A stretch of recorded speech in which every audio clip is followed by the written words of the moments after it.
Aleyküm, barlıq aziz tomoshabinlar.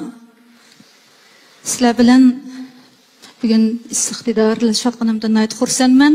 Meningcha dunyo uchun insonlar ikki qutbga bo'linib yashaydi ekan. Ba'zilari o'zining saroy ayvonlariga dunyo yig'ib yashaydi ekan. Ba'zilari oddiy kapsi ostida bu dunyoni so'yib yashaydi ekan.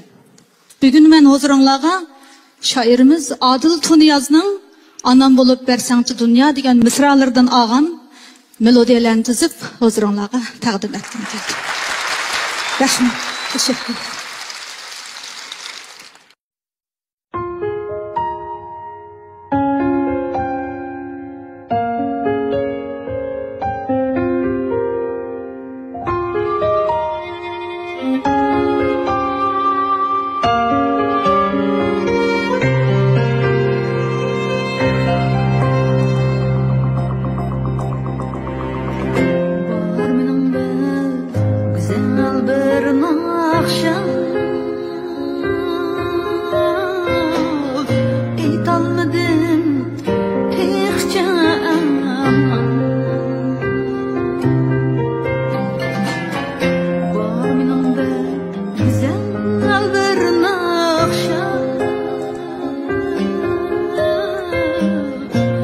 Almadım